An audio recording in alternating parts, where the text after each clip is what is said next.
abagenti b'Imana ndetse n'abasatani. No muri iyi si niko bimeze. Hari abagenti b'Imana n'abasatani. Ubwo muri iyi si rero ntugafata umwagenti wa Satani ngo umujyane n'umwagenti w'Imana. Yesu yavuze amagambo meza aravuga ngo baramubaje ngo se ko ari benshi bakuri inyuma tuzababwirwa n'iki. Aravuga ngo muzabamenyera ku mbuto bera. Rero ntabwo ushobora gufata amaronji ngo asorome ku giti cy'avoka.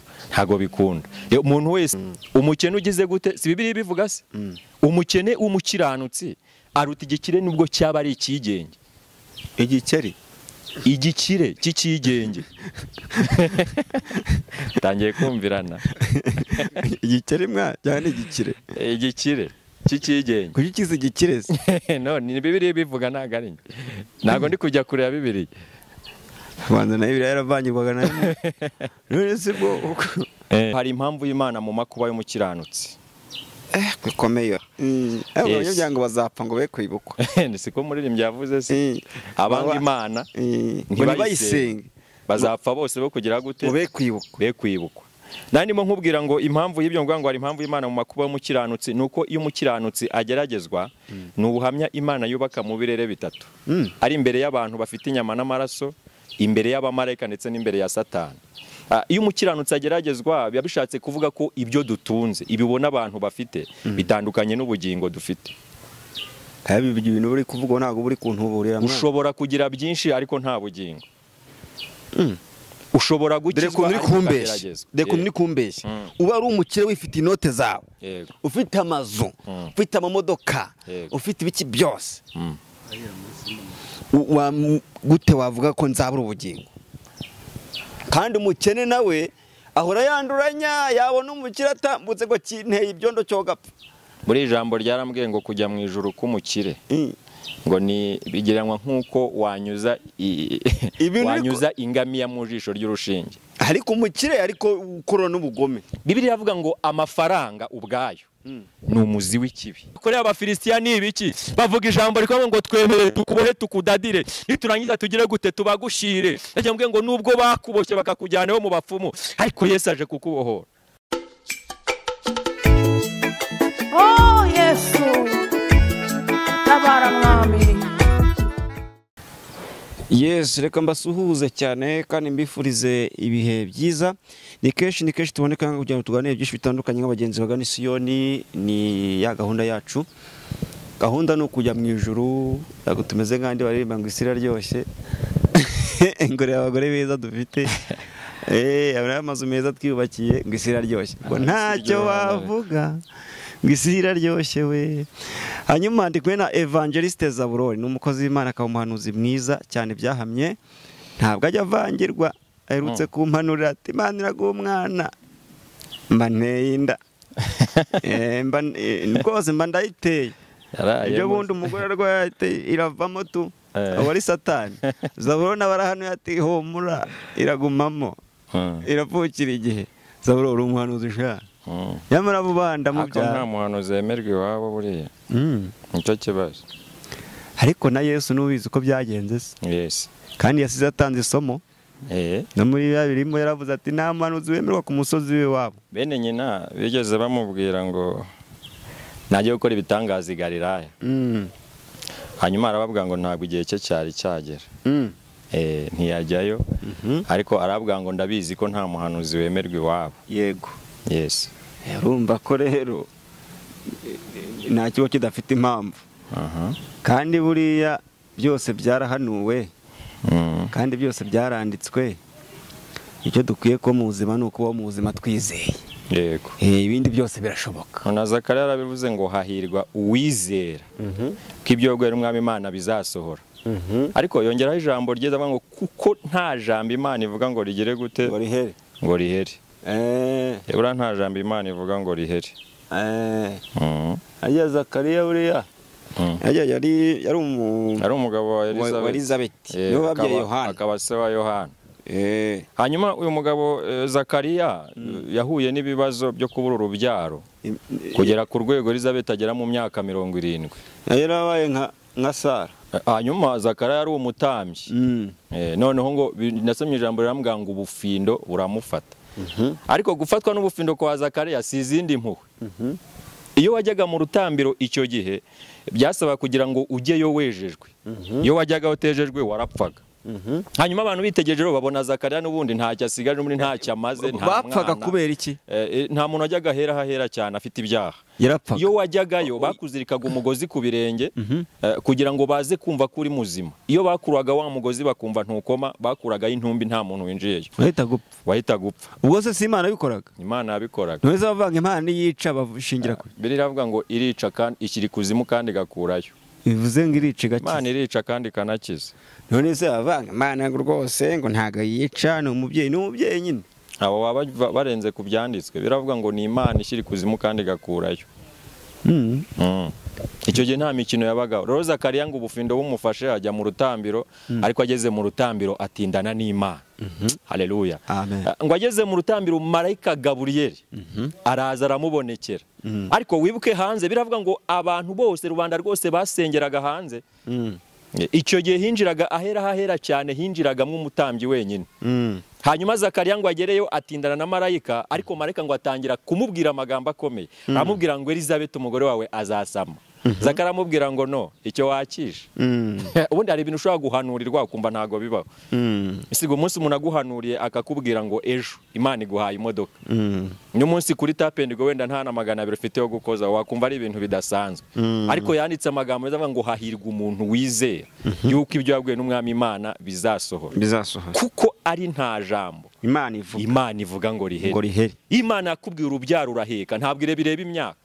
Imana kuwe ngo nzagutuza i Kigali, ntago bireba ngo ufite ngo Hong uba mu Bubiligi, ngo ufite ngo tante ngo ngo Belgique, ngo uba muri Suède, ngo Imana ifite ukuntu ijye bigenza. Yigeze ibwira umugabo bitakuro, iravuga ngo nzakenyuruza abantu kugira ngo ngukenyeze. Rero hari abantu bafite ibyacu, ndagira ngutangarize ngo ibyawe hari abantu babifite. Birasaba ikintu bita gukenyuruza. Kuko nk'urugero nta kibanza kiri mu mujyi wa Kigali kidafite nyiracyo. Nta n'inzu idafite nyiracyo. Hari icyo zise kidafite icyangombwa. Kugira ngo kibone kikwandikwa nuko Imana igomba kugira uw'igikenyuruza. Yes. Babigoye. Bivuze ngo ubu kuya yarambwiye ngo izampinzu wari umuntu ushaka kuzakenyuruza. None izakuremera iyindi sisi. Tamugana. Si hano uzatura. Hari aho uzi se adafite nyiraho byuze ngo ujye kwatoragura. Wari umuntu urimo kubaka etaje ari njya yubakira. Hari abantu bari mu byacu. Ekada. None dusenge Imana none bakubite hasi twicare mu byacu. Hari abantu bicaye mu masezerano yawe. Ariko niba koko Karebu byigeze biba ku mugabo bita Karebu ngo Imana ivugana nawe na Yesu. Imana iramubwira ngo nzaguha umusozi wawe. Ariko Karebu adeviya isezerano ajya ku ruhande. Yego. None igihe kigeze Yesu ageze ku ngoma ayoboye ubwoko bwa Isiraheli, ngo Karebu yibuka ibintu Imana yavuganye nawe. Avuga ngo reka ngende njye kureba isezerano ryanjye. Yego. Haleluya. Ariko Yesu aramubwira ngo uriya musozi Imana yavuganye nawe. Hari abanaki n'abagabo barebare kabiri mbega barawukabye. Karebu aramubwira ngo uribuka Imana ivugana natwe. Turi Kadeshi Baruneya. Amubwira ngo imbaraga natabaranye cyagiye. Yego. Na n'uyu munsi nizo ngifite. Rero ndagira nkubwiye ngo hari gakondo yawe, hari Imana yaguteguriye. Hari ahantu Imana yaguteguriye. Yego. Yes. Terana Imana yaguteguriye. Yego. Aha. Zabron. Karama. Ndagira ngo muri twije tutanasenze. Ariko kuba twa turi mu byiza by'umwuka wera birumvikana. Aha, ndagira ngo dusengere. Uri data wa twese mwiza. Uri ubwugamo bw'umugaru, uri igiti cy'inganzamarumbo, uri isambu itarumba. Uhagurutse abigishwa bawe warababwiye ngo nibagende bajye kuvuga ubutumwa. Urababwira ngo bavuge i Yerusalemu n'i Yudaya hose no kugera ku mpera z'isi. Turi imbere y'ibi byuma byakozwe n'intoki z'abana b'abantu. Ariko nyaguhora ku ngoma Imana turabizi ko turi bwumvwe n'aba hafi n'abakure. Mbere na mbere banza weze ibiganza byacu, intekerezo zacu Mwami ubanza uzeze. Kugira ngo twibere mikoro wirangururire. Kandi icyo wagambire kubwira ubwoko bwawe aba ari cyo uvuga. Mwami ntaba ari twe, izina ryawe rihabwe icyubahiro. Ngwino bane natwe muri iki kiganiro. Kandi Uwiteka udukoze ikara rya kumuriro ku munwa, udukoresha iby'ubutware. Ijambo ryawe rireme. Nasomye ijambo ramubwira ngo mbere na mbere hariho jambo, kandi uwo jambo yari Imana. Natwe tugiye kuvuga iby'ijambo ryawe, uturinde kongera ndetse no kugabanya. icyo wagambiriye kubwira ubwoko bwawe aba ari cyo ubabwira mu izina rya Yesu Kristo, amen. Amen. Hanyuma nangize ngo ugiye kwica gahunda, kandi ngo abica gahunda tujye tuba cyane ko birivuga. Yego. Niba nkubwiye ngo senga nyine nibwo nugusenga. Mwuka wera yahise akunyuza ahandi hantu. Kandi buriya nyine mwuka agengwa na nyirawo. Hano wasubijyane mwuka se nimba agengwa na nyirawo ninde? Nimba ari Imana rero reka uyobore. Ariko ikorera muri twe. Yavuze ngo nzatura muri mwe kandi ngendere muri mwe. Uyu munsi utuzaniye ijambo. Yes. Intego y'ijambo iravuga ngo iki? Intego y'ijambo ry'uyu munsi iravuga ngo uyu mwaka mbere ko dusoza kuno kwezi. Iravuga ngo hari impamvu y'Imana mu makuba y'umukiranutsi. Bikomeye iyo ntego ra. Hari impamvu y'Imana mu makuba y'umukiranutsi. Hari impamvu y'Imana mu makuba y'umukiranutsi.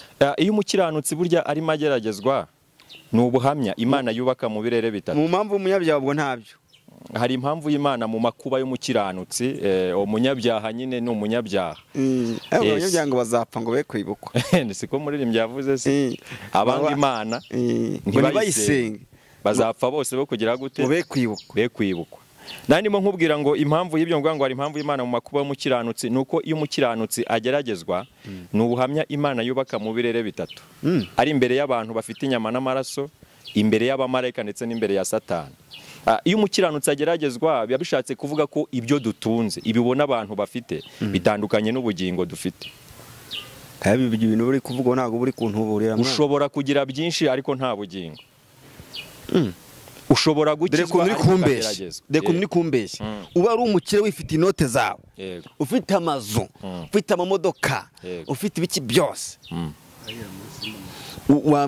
gute wavuga ko nzabura ubugingo? Kandi umukene nawe ahora yanduranya, yabona umukire atambutse ngo kinteye ibyondo cyo gapfa. Muri ijambo ryarambwiye ngo kujya mu ijuru k'umukire ngo ni bigereranywa nk'uko wanyuza ingamiya mu jisho ry'urushinge. Ariko umukire ariko ukora n'ubugome. Bibiliya iravuga ngo amafaranga ubwayo ni umuzi w'ikibi. Byaba byiza ubigize ariko ugakiranuka. Kuki abantu none duhora tuyasaba? Nyine duhora tuyasaba ariko byaba byiza ubaye ufite ukuyitwaramo. Ushobora kuba umukire ariko ubaye umukire ukijijwe nabwo. Ijambo ryarambwiye ngo umukene ukiranuka aruta igikire nubwo cyaba ari iki ari ikigenge. Twakumvise ako kantu. Umukene ugize gute? Si Bibiliya bivuga se? Umukene umukiranutsi aruta igikire nubwo cyaba ari ikigenge. Igikire cy'ikigenge. Tangiye kumvirana. Igikire cyane igikire. Igikire cy'ikigenge. Kuki kizi igikire se? No, ni Bibiliya bivuga ntago ari. Ntago ndi kujya kureba Bibiliya. Rwanda na Bibiliya yaravanyirwaga na none se bwo. Ibaze abarokore kandi nabo bifuza utw'umukira atunze. Niyo bamwe bajya gusenga bangiza bakabwira abakirenga Imana yavuze ngo mizo ntebe kandi babeshya. Ariko reka nkubwire. Ubwo se ubwo niba bahanuzi bavuga ngo basenga Imana bangiza bakahanura babeshya, bagahanura umukirenga Imana yavuze ngo meri ya televiziyo ko uteyima ngo urapfa. Yayemwima n'ubundi ntapfe. Waba ari umunyamasengesho. Ureze ubwo kandi muvuga ngo erega ntureba kuno urabona kuno mu isi kuno wenda tubare nko mu Rwanda. Hari amasosiyete abiri, sibyo? Ntujye ubona abagenti ba MTN se ukabona n'abatigo.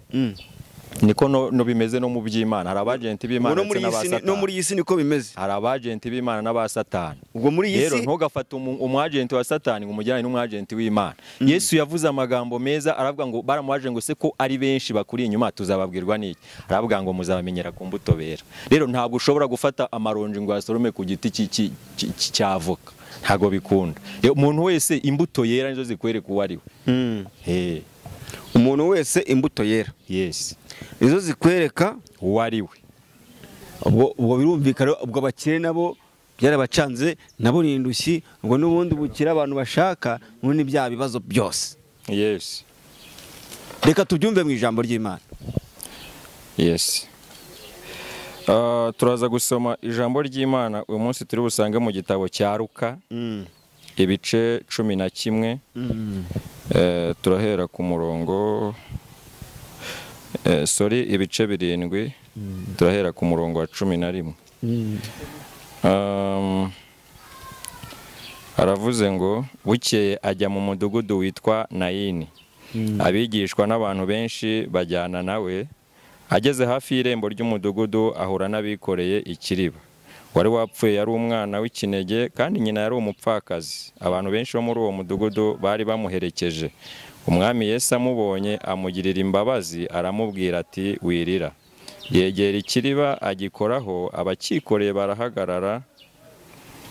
Ati muhungu ndagutegetse byuka. Wari wapfuye arabaduka atangira kuvuga. Yesu amusubiza nyina. Bose baterwa n'ubwoba bahimbaza Imana bati umuhanuzi ukomeye yabonetse muri twe, kandi bati Imana igendereye ubwoko bwayo. Iyo nkuru y'ibyo yakoze yamamara Yudaya hose no mu gihugu cyose gihereranye nabo. Akeneza ijambo ry'Imana. turishimiye uhoraho. Uyu ni umugore, biravuga ngo ni umugore umwe wo mu mudugudu w'Inayini. Ndagira ngo mbatangarize ngo uyu mugore yashatse nk'abandi, ashaka umugabo nk'abandi, ararambagizwa nk'abandi, ariko ageze mu rugo aza kubyara umwana umwe. Haleluya. Rero uyu mugore ngo amare kubyara, muri Isiraheli harimo kondisiyo ko icyakubeshaga mu muryango uri umumama cyangwa se warashatse nuko wabaga ufite umugabo cyangwa se warabyaye. Mu minsi mike uyu mugore amaze kubyara umwana umwe wenyine w'ikinege, biravuze ngo yari umwana w'ikinege. Bigiye kiza kugera umugabo we agira gute, arapfa. Asigara abeshejwe mu muryango n'umwana yari yabyaye. Hanyuma uyu mugore yumvaga ko ubuzima ntacyo butwaye, amaze kwakira urupfu rw'umugabo we, yumva ko ubuzima ntacyo butwaye kuko yari afite ibyo asigayemo cyangwa se umutungo yari yarashatse nk'uwo mugabo yari akiwurimo.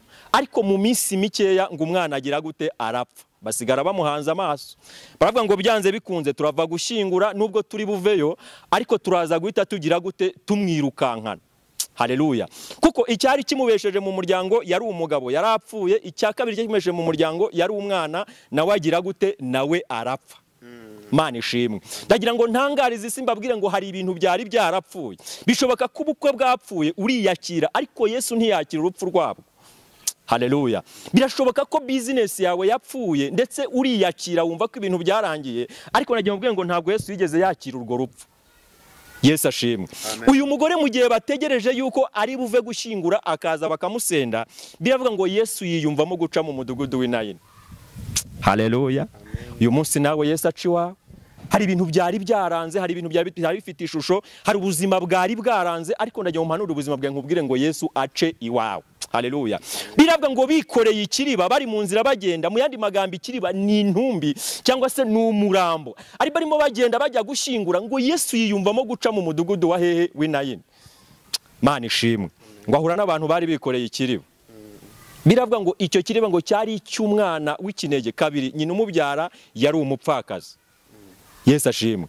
Uzi ko hari abantu bavuze ngo ntabwo uzashaka. Hari abantu ikiriba bisobanura iki? Bisobanura intumbi cyangwa se umurambo. Yego. Hanyuma ngo bategereje yuko uyu mubyeyi bari bugere ku irimbi bagashyingura, hanyuma bagataha. Mu yandi magambo nta kintu cyagombaga kumubesha mu muryango yari agisigaranye. Mbere na mbere umugabo agomba kumubesha mu yari yarapfuye, kabiri n'umwana yari yiringiye yagize gute, yamaze gupfa. Ariko Yesu ngo anyure ku bantu bikoreye ikiriba, avuga ijambo rakuze, abwira ngo bari bikoreye ikiriba ngo nimushyire hasi. Yesu ashimwe. Hari ibintu byapfuye uriyakire. Nshuti z'umusaraba, nagira ngo utangarize umunsi nkubwire ngo ibyari byarapfuye Yesu ntabwo yigeze yakira urupfu rwabyo. Ndabyibuka Yesu yigeze ajya kwa Lazaro. Lazaro biravuga ngo Lazaro uyu nguyu yari umuntu Yesu yakundaga cyane, kabiri afite bashiki be babiri, Mariya ndetse na Marita. Uyu Mariya ngo ni wa wundi waje imbere ya Yesu umunsi abafarisayo bamuzanye baje kumutera amabuye ngo bamufasha asambana. Uyu mugore ngo yabaye inshuti na Yesu kugera ku rwego Yesu yavuga kubwiriza agaca kwa Mariya akajya kugira gute, akajya gufata ifunguro. Yari afite Lazaro yari afite mushiki we wundi witaga Marita, wajyaga wita kubigishwa ba Yesu igihe yabaga arimo agira gute, avuye mu ivugabutumwa. Biravuga ngo Yesu yakundaga uyu muryango cyane. Igihe kiza kugira ngo Lazaro aza kurwara, amaze kurwara Lazaro ngo mu bintu bya mbere yakoraga Yesu akamukunda, ngo afate umwero y'ibyo yari atunze, yarangiza ngo akagira gute, agatangamo icya-10 akagishyira Yesu. Umunsi umwe aza gupfa. Uze ngo Yesu aryaga icya-10 rero? None ngo ku gica-10 biremewe. Hari Yesu yari afite igiseke. None umurimo w'Imana ari kuwukora gute se? Ntuzi ko Herode ari we wayabikaga se? kiriya giseke cyajyaga mwavuye Yuda ngo yararyaga ariko yararyaga Yuda yikoreragamo yarihembaga bya 10 bajye bakiduhariye. haleluya. Hanyuma Yesu ngo amare kunyurayo agezeyo baramubwira ngo ya nshuti yawe Lazaro yagize gute yapfuye. Ariko Yesu ababwira amagambo nakunze, arababwira ngo nubwo muvuga ngo ararwaye, barabanje baramubwira ngo ararwaye, ariko Yesu arababwira ngo iyo ndwara arwaye ntabwo ari iyo kumwica, ahubwo niyo kugira ngo imirimo y'Uwiteka Imana igire gute igaragare. Haleluya. Mu minsi mikeya ngo Lazaro aza gupfa. Lazaro amaze gupfa ngo Yesu yiyumvamo kugira gute kujyayo, ariko abanyamagambo batanyagwa ngo nubundi ntabwo yigeze ahagera arwaye, bumvaga ko ibintu byarangiye. Yavuga ngo yari amaze iminsi 4 mu gituro. Yesu ashimwe. Ntabwo Yesu akanzwe n'iminsi n'inshuro ubukwe bwawe bwapfuye.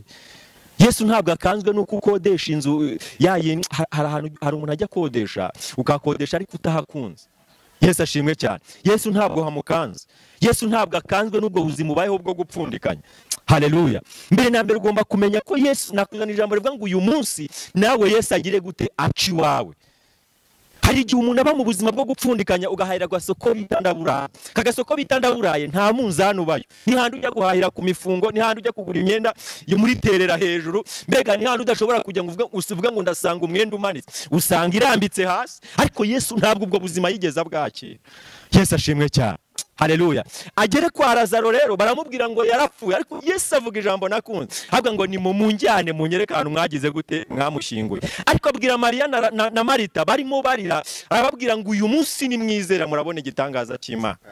Ndimo numva ngiye gusoza. Umunsi ntabwo ndi buvuga ibintu byinshi. Yesu ashimwe cyane. Ariko nagira ngo utangarize ngo hari ibintu byapfuye Yesu ntiyakira urwo rupfu.